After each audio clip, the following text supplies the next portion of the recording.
जय श्री कृष्णा फ्रेंड, आपका मेरे चैनल पर हार्दिक स्वागत है।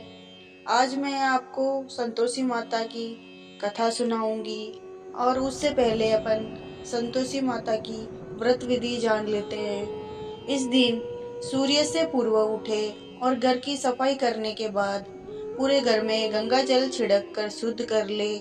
इसके पश्चाताप स्नान आदि से निवृत्त होकर घर के ईशान कोण दिशा में एक एकांत स्थान पर माता संतोषी की मूर्ति या चित्र स्थापित करे। पूर्व पूजन सामग्री तथा किसी बड़े पात्र में शुद्ध जल भरकर रखे। जल भरे पात्र पर गुड़ और चनी से भरकर दूसरा पात्र रखे। संतोषी माता की विधि विधान से पूजा करे। इसके पश्चात आप संतोषी माता की कथा सुने और आरती कर सभी को गुड़ चना का प्रसाद बांटे। अंत में बड़े पात्र में भरे जल को घर में जगह जगह छिड़क दे तथा शेष जल को तुलसी के पौधे में डाल दे। इस प्रकार 16 शुक्रवार का नियमित उपवास रखे। अंतिम शुक्रवार को व्रत का विसर्जन करे। विसर्जन के दिन उपरोक्त विधि से संतोषी माता की पूजा कर 8 बालकों को खीर पूरी का भोजन कराए तथा दक्षिणा व केले का प्रसाद देकर उन्हें विदा करे। अंत में स्वयं भोजन ग्रहण करे। अब शुक्रवार की कथा सुनते हैं। एक बुढ़िया थी, उसका एक ही पुत्र था।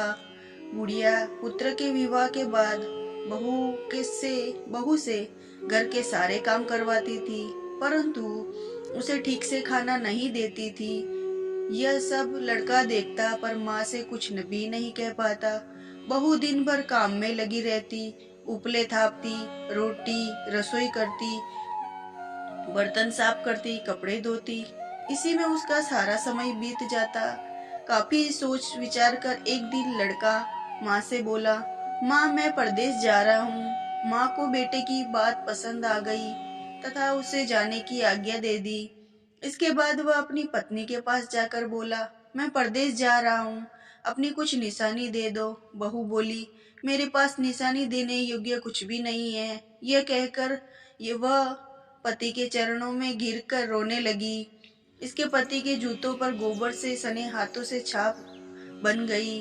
पुत्र के जाने के बाद सास के अत्याचार बढ़ गए। एक दिन बहू दुखी हो मंदिर चली गई। वहां उसने देखा कि बहुत सारी स्त्रियां पूजा कर रही थी। उसने स्त्रियों से व्रत के बारे में जानकारी ली तो बोली कि हम संतोषी माता का व्रत कर रही है, इससे सभी प्रकार के कष्टों का नाश होता है। स्त्रियों ने बताया, शुक्रवार को नहा धोकर एक लोटे में शुद्ध जल लेकर गुड़ चने का प्रसाद लेना तथा सच्चे मन से माँ का पूजन करना चाहिए। खटाई भूल कर भी मत खाना और न ही किसी को देना। एक वक्त का भोजन करना।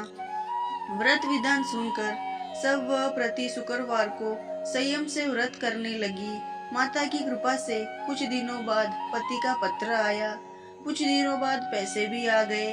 उसने प्रसन्न मन से फिर व्रत किया तथा मंदिर में जा अन्य स्त्रियों से बोली, संतोषी माँ की कृपा से हमें पति का पत्र तथा रुपया आया है। अन्य सभी स्त्रियां भी श्रद्धा से व्रत करने लगी। बहू ने कहा, हे माँ, जब मेरा पति घर आ जाएगा तो मैं तुम्हारे व्रत का उद्यापन करूंगी। रात ने उसके पति को एक स्वप्न दिया और कहा कि तुम अपने घर क्यों नहीं जाते। तो वह कहने लगा, सेठ का सारा सामान अभी बिका नहीं, रुपया भी अभी नहीं आया है। उसने सेठ को स्वप्न की सारी बात कही तथा घर जाने की इजाजत मांगी, पर सेठ ने इनकार कर दिया। माँ की कृपा से कहीं व्यापारी आए, सोना चांदी तथा अन्य सामान खरीद कर ले गए। कर्जदार भी रुपया लौटा गए। अब तो साहूकार ने उसे घर जाने की इजाजत दे दी। घर आकर पुत्र ने अपनी माँ व पत्नी को बहुत सारे रुपए दिए।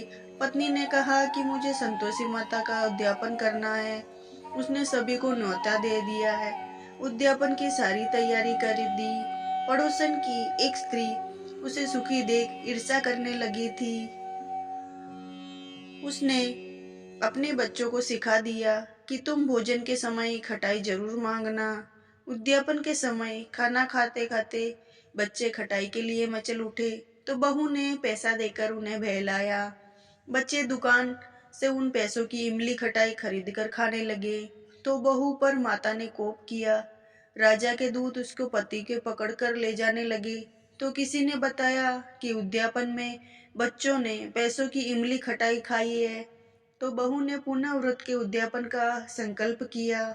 संकल्प के बाद वह मंदिर से निकली तो राह में पति आता दिखाई दिया।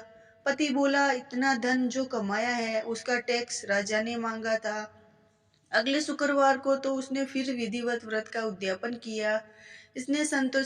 इससे संतोषी माँ प्रसन्न हुई। 9 माह बाद चांद सा सुंदर पुत्र हुआ।